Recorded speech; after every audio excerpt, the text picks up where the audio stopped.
One day, Paddington decided to take up bodybuilding, and he sent away for a special outfit he saw advertised in one of Mr. Brown's newspapers. Although the advertisement hadn't said anything about bears' bodies in particular, there had been lots of letters from satisfied customers, and altogether it sounded very good value for a pound, until he came to try it out. Paddington collapsed onto his bed and consulted the brochure which had come with the outfit. The brochure was called Mind Your Muscles, and it showed a day in the life of a gentleman called Grant Stallworth. If the pictures were anything to go by, Mr. Stallworth was able to do the most extraordinary things with his muscles. One picture even showed him cracking a walnut between his biceps. It was a bit difficult to tell with fur, but looking at his own arm, Paddington had to admit he couldn't see any muscles large enough to dent a soft-boiled egg, let alone crack walnut shells. Paddington came to a decision. Most of Grant Stallworth's pictures showed him at work outdoors, and he felt sure that if he took his outfit into the garden, he might have better luck.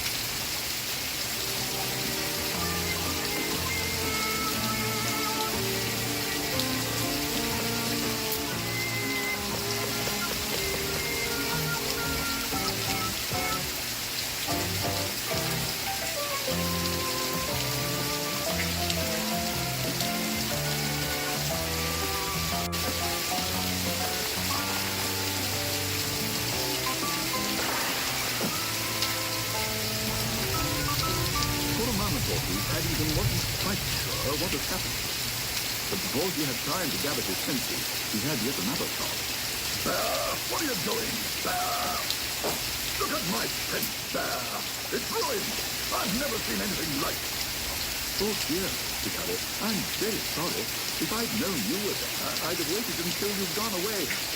I mean, well, Bear, what do you mean? I was only testing my bodybuilding outfit, Mr. Curry. Perhaps you'd like to have a go. It's meant for 7-stone weaklings.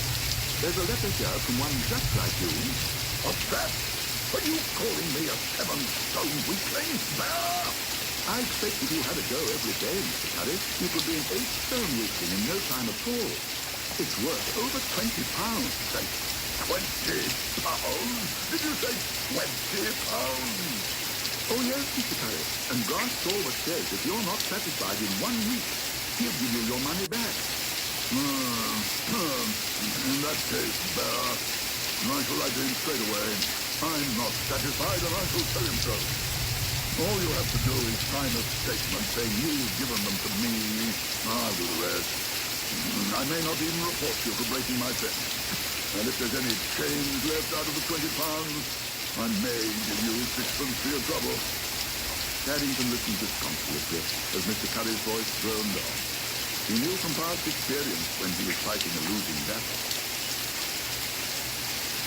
The mean old so-and-so, said Mr. Brown, when he heard all about Paddington's adventures later that day. It's not even his fence, it's ours. You're not letting him get away with it, are you? It would serve him right if he lost the 20 pounds and had to keep the spring. 20 pounds, said Mrs. Bird. Who said anything about 20 pounds? I'm afraid Paddington only sent a pound deposit, so there's another 19 to pay. I've got another 19 pounds to pay, exclaimed Paddington in alarm.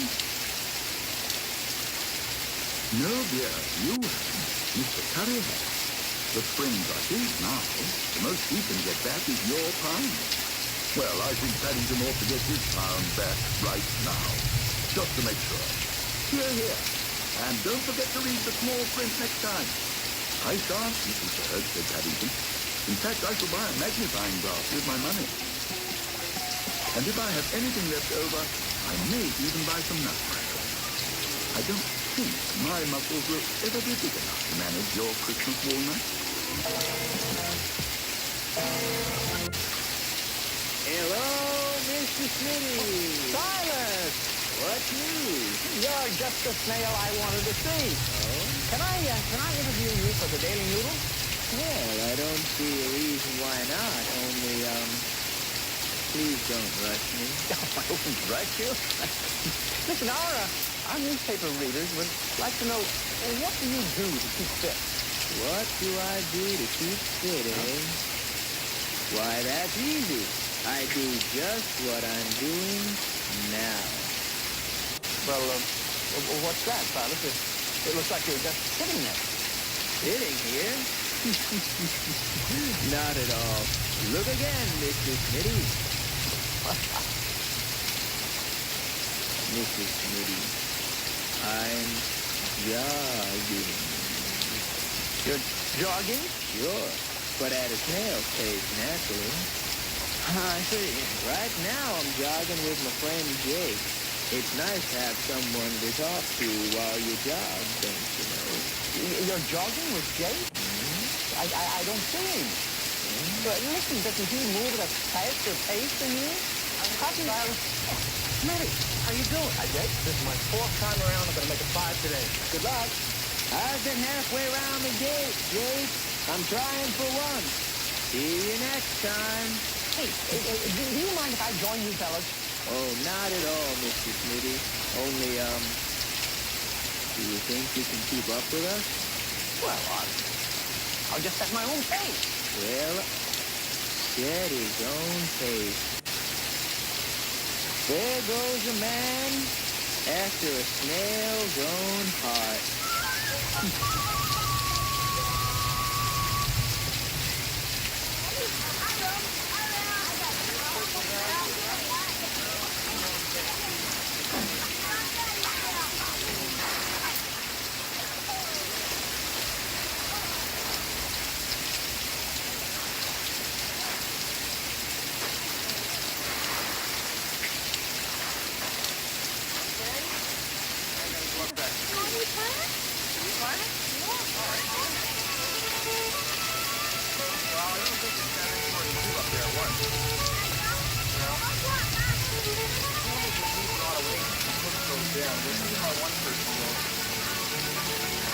Just want to shake it?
Okay?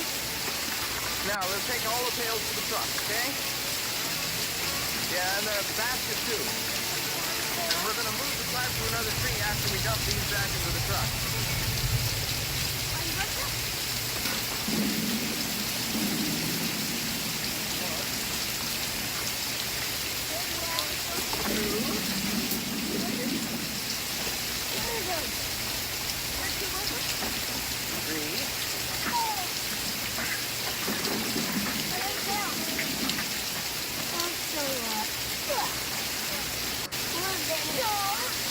All the tape water was coming there before Michael dumped in.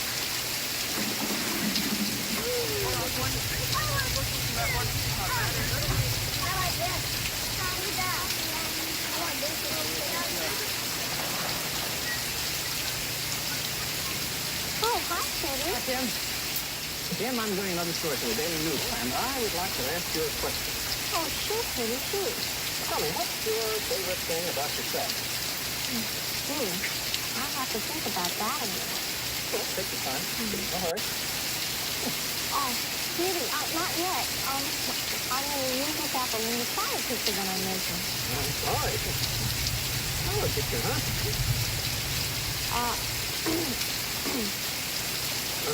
Sorry? Salad picture, too, huh? You know, I think that my favorite thing about myself is the way I look at things. The way to look at things. Huh? I like to take ordinary, everyday things and, the stuff around the house and create something different with it. So you like your salad picture? You know, this is going to be a very good story for the Daily Noodle. Jim, I'd like to take a picture of all this. I'd better run back to the Daily Noodle office and get my camera. Okay. I'll be right back, Jim. Okay. Well, it's done. Here we go.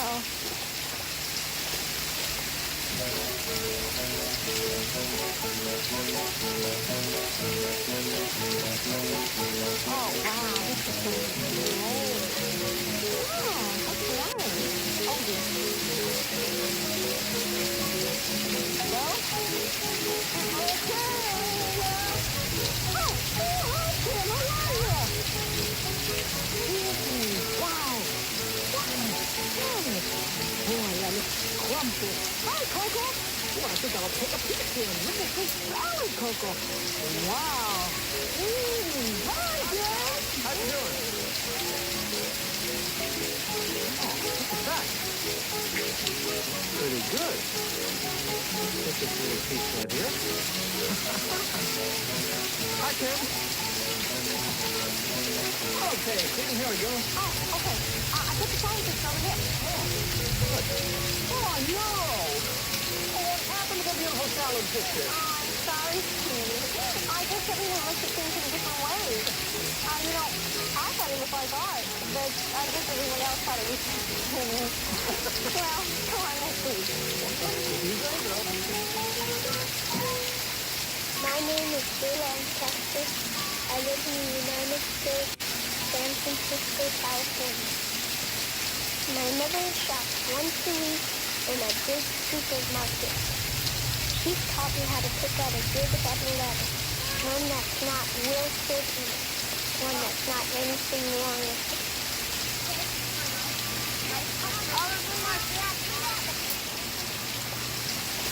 I bet you don't.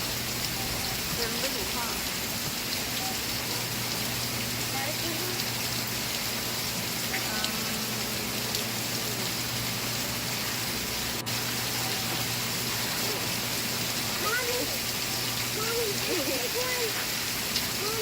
Not bad.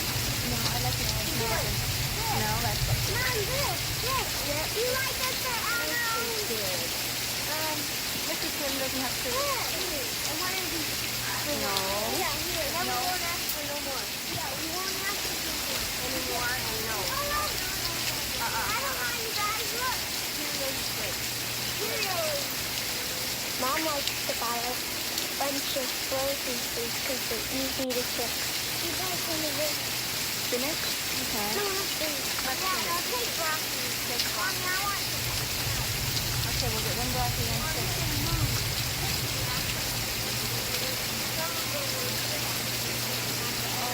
Turn that on Bridget.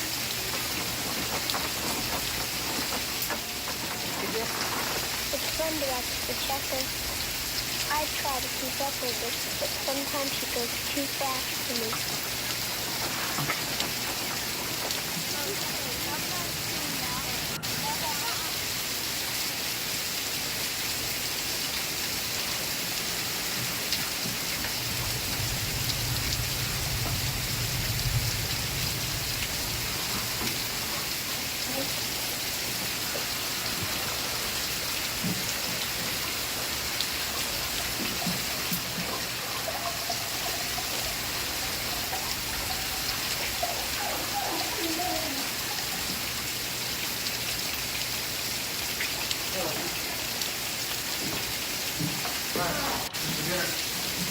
Chicken? Mashed potatoes? Daddy gets home from work about 4 o'clock, so sometimes he helps make dinner.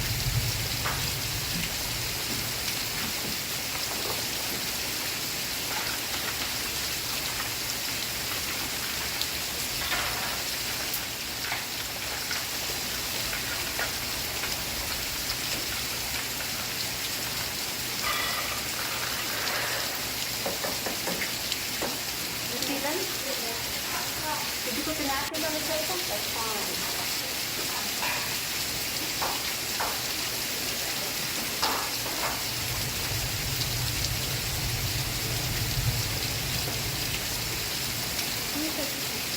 My brother. No!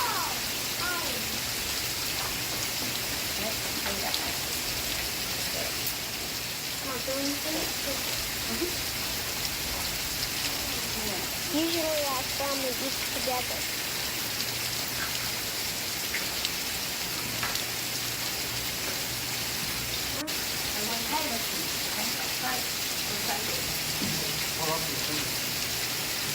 Hold it down firmly and you float.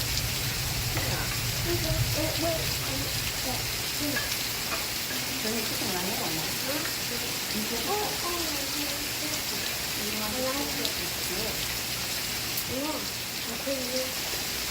Eating with a fork and knife is not so easy sometimes.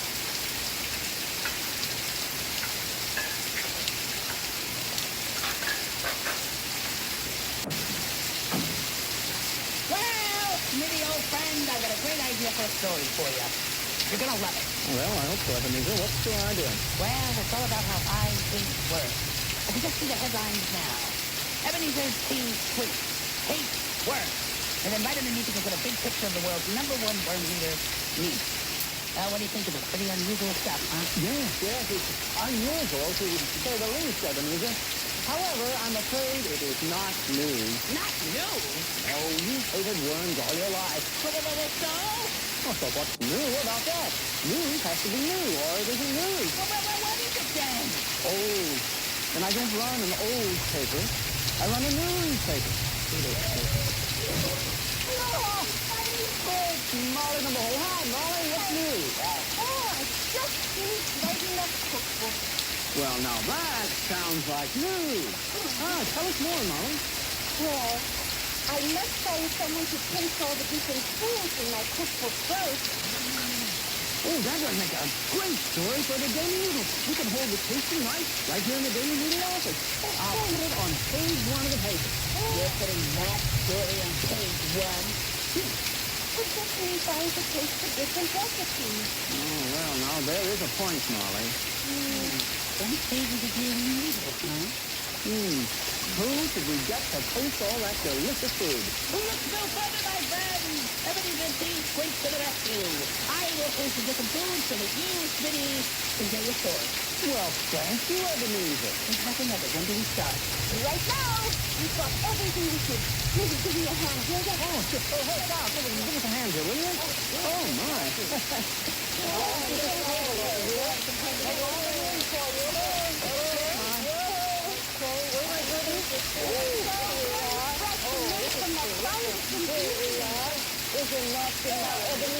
You can start eating now. Oh, boy! Listen now, Molly, while Ebenezer's eating, I'd like to ask you just a few more questions about your book. Imagine being on the front page of the Daily Noodle just for eating some delicious food. What do you call your new cookbook, Molly? Oh, I call it a complete book of worm cooking. You know, this stuff kind of smells familiar, you know? Worms! This stuff is made from worms? Why, of course. There's chopped worm salad, and it's followed by worm stew, very dressing, and then it's followed by candied worms smothered in worm ice cream. But I hate worms!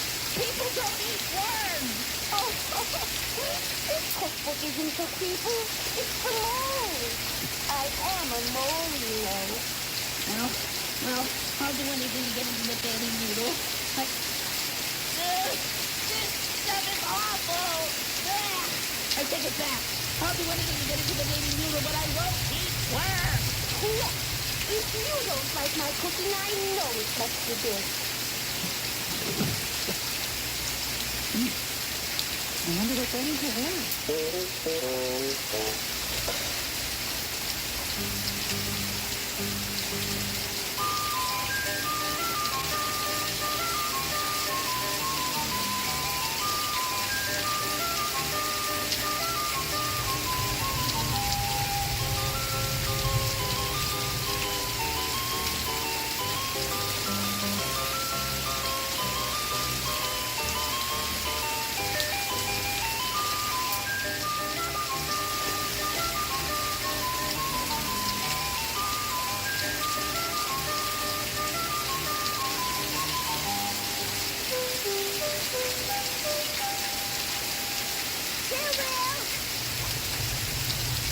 Pinwheel will be back after these messages.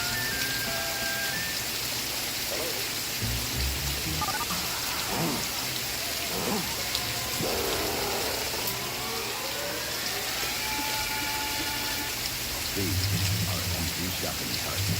Nickelodeon, Toys R Us, and Captain Crunch are giving someone 5 minutes to fill them with toys and keep it all. And it could be you. Announcing the 1986 Toys R Us Nickelodeon Super Toy Run. Sponsored by Toys R Us and Captain Crunch. Enter and win and we'll set you free for 5 minutes in a Toys R Us. 5 minutes to grab every toy you want and keep every toy you grab. Plus, you'll get to pick $500 worth of toys for your friends. To enter, fill out an entry blank at any Toys R Us or put your name, address, age, and phone number on a postcard and send it to Toys R Us Nickelodeon Super Toy Run. P.O. Box 2726, New York, New York 10116. 25 second prize winners get a $25 Toys R Us gift certificate. 53rd prize winners get a $5 Toys R Us gift certificate, a Toys R Us magazine, and a coupon for a free box of Captain Crunch cereal. Enter and win the 1986 Super Toy Run from Captain Crunch, Toys R Us, and Nickelodeon, the place where only kids win.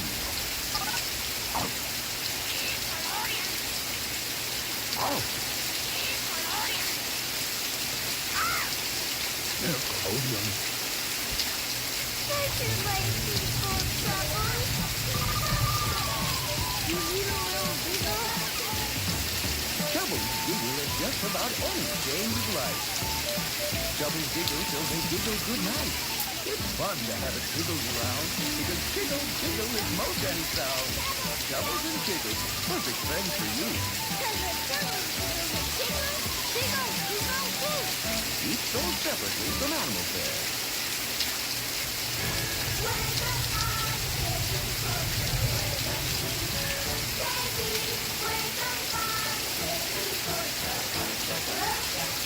Under a rock? I'm the new The place to find a KB Toy Store is at your local shopping mall, where you'll find great toys, like Tommy's Monster Machine 16x16, the vehicle with 16 Monster matching tires.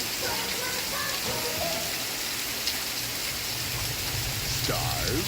3:30's the time for your afternoon snack. A turkey TP Hero with turkey and a bunch of bologna. Gobble it down weekdays at 3:30 on Nickelodeon.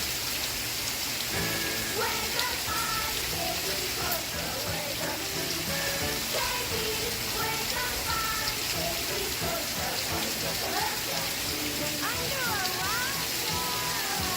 I'm the The place to find a KB Toy Store is at your local shopping mall, where you'll find great toys, like Tonka Mighty Trucks, the trucks that are lots of fun and mighty tough. You're watching Nickelodeon. And now back to Pinwheel. When his hell goes a-partying, a-partying, a-partying, well, at the fun is getting merry, and da-da-da-da-dum-bum. Whoa, wait a minute now. I think I'm lost. I better check the directions on my invitation to my once-a-year small get-together to see just where I'm going. Now, it says right here that I should start at the daffodil. Well, I did that already. And then I'm supposed to go for 200 branches. I did that, and I counted every one, too. Then I'm supposed to circle around the mole hole. Mole hole? I don't see any mole hole anywhere. I know that delicious fruity smell. I do. This nose is never wrong. Oh, I know it. There are fruit tarts nearby. Not tasty. Oh, excuse me a minute, ma'am. But can you tell me if there's a mole hole nearby? Oh, yes, there is. Are those fruit tarts in that lovely little box? Yes, ma'am, and I baked them myself. Oh, how wonderful! You know, I just love tarts. Right, I must be the bowl you're looking for. When do we eat? Oh. I don't mean to be a neighbor, ma'am, but I bake these tarts for my annual once-a-year snail get-together. Yup. And it took me one whole week to get these tarts into this little box. Oh, Maybe just one itsy little bite. One itsy bitsy little bite could feed 15 snails, don't you know? Oh, well, I wouldn't want to ruin your party. Ma'am, are you all right? Nothing. Just ignore me. I'll be all right. I'm sorry. I usually don't lose control like this, but it's just that those thoughts remind me of my childhood. Oh, no more could they talk like my mother.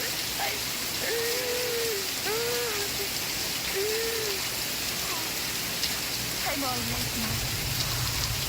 Ma'am, thinking it over, it would be a great honor to me if you would accept these here tarts as a gift. I couldn't do that. Would it make you feel better? Then they're yours. Oh, thank you. Well, I must be going. I've only got a year to get to the snail get-together, and according to these directions, I'm quite lost. Oh, you're not lost. Just follow me. All right? By the way, you must give me the recipe for those delicious fruit tarts. Whoa, not so fast, man. Not so fast.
You're hurt.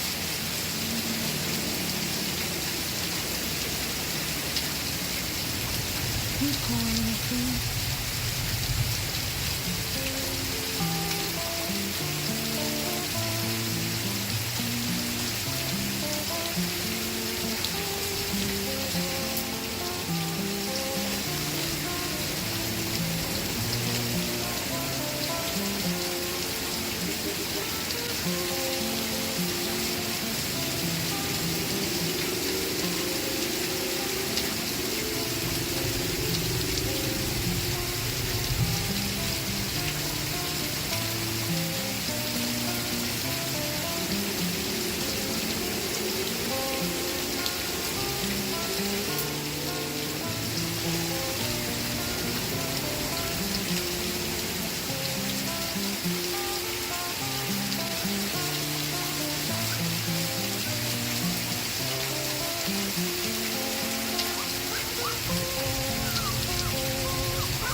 I wish I knew how to make your ears better.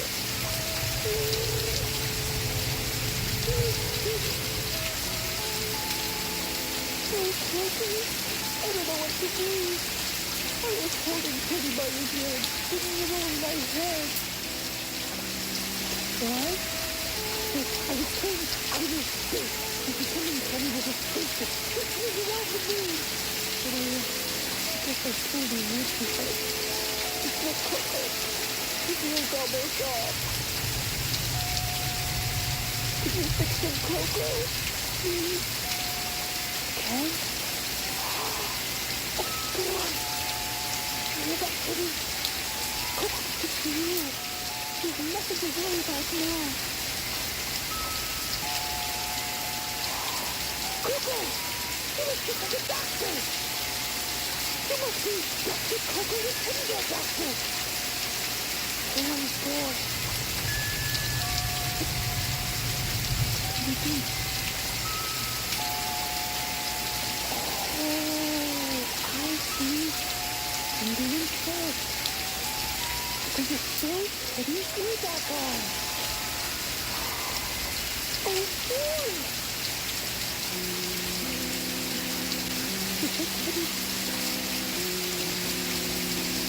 Teddy's ears almost back on now. Oh, boy, my Teddy looks as good as new. Oh, thank you, Coco, thank you. Oh, boy. Oh, please, Coco, I'll be careful. Thanks, Coco, you're the best teddy bear doctor in the world. And you're the best teddy bear in the world. That was the goofiest, most absurd, silliest thing I've ever seen in my entire life. And you know what? I like you.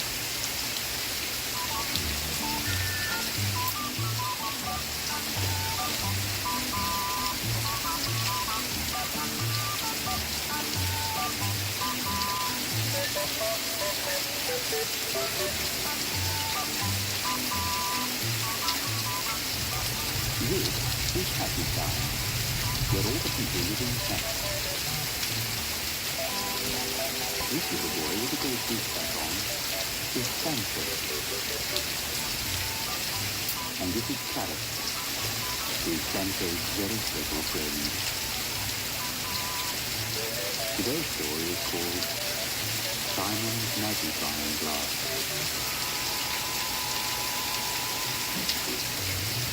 Simon had lost his magnifying glass. He looked everywhere for it. Without it, he couldn't look for clues. And a detective who cannot look for clues cannot be a very successful detective.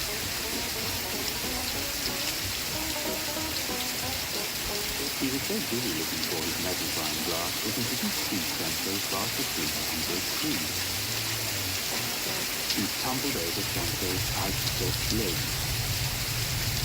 "Hey!" cried Sancho, suddenly waking up. "Look where you're going! You gave me quite a start." "Is that you, Sancho?" said Simon, getting to his feet. "Of course it's me," said Sancho. "I'm big enough to see, surely." Yes, indeed, said Simon, moving very close to Sancho and peering at him. "It's just that I've lost my magnifying glass, and without it I'm a little short-sighted." "I think I'd better help you find it," said Sancho. "You'll never find it if you cannot see beyond the end of your nose without it. Now, where did you leave it last?" If I could remember that, I wouldn't need to look for it, now would I?" said Simon. "No, I suppose not," said Sancho. "Well, you go in that direction, and I'll look this way," said Sancho. As Simon began his search, he bumped into Carrot and tumbled over again. I beg your pardon, Mr. Wimple," stammered Simon. "I'm so sorry, I didn't see you standing there." Sancho ignored the answer. That's the first time Carrot has ever been mistaken for little Wimple the Mare, he said. But he just couldn't stop laughing. Oh, wait until the Mare hears about this. Oh, dear me, said Simon, realizing his terrible mistake. Please don't tell anyone about this, he pleaded. It would be quite dreadful if Mr. Wimple ever heard that I'd made such a mistake. Don't worry, said Sancho, still chuckling. I'll not tell anyone, but we really must find you some glasses or something. I know, he said with a sudden flash of inspiration. I'll lend you an old telescope I have. Carrot will help you in your search while I fetch my telescope.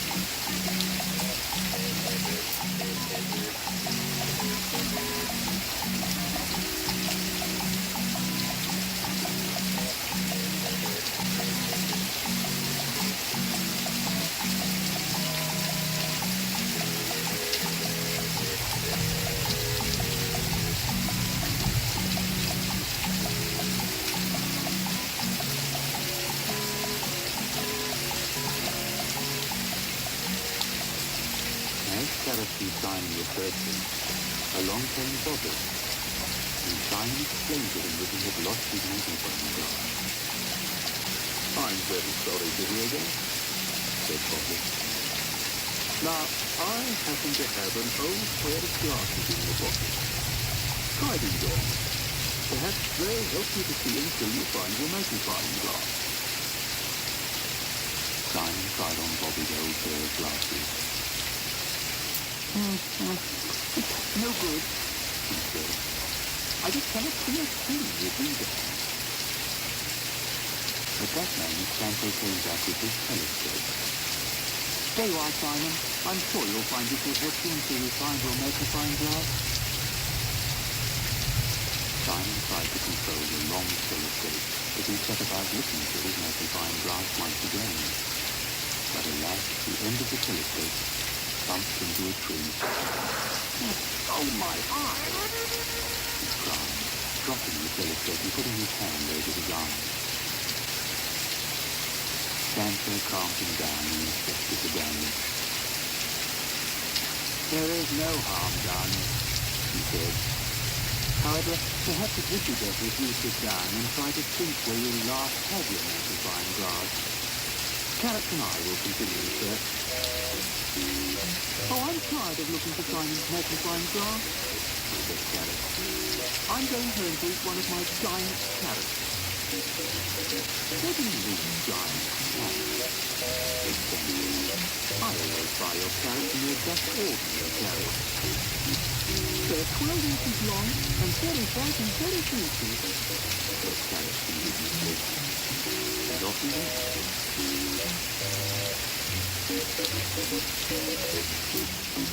Sancho decided that it would be better for Simon to think for a little longer, in the hope of him remembering where he had left his magnifying glass. I cannot spare any more time looking aimlessly about, he said. I shall call back later to see if you remember anything.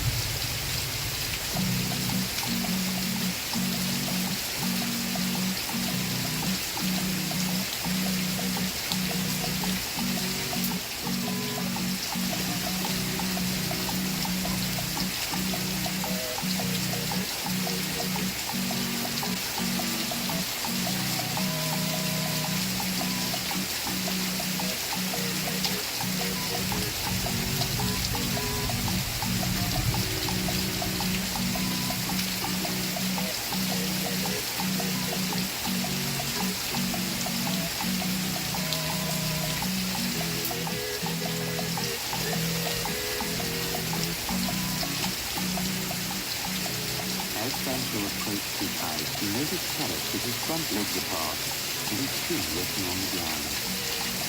This is his favorite thinking position. The carrot was not thinking so much as listening.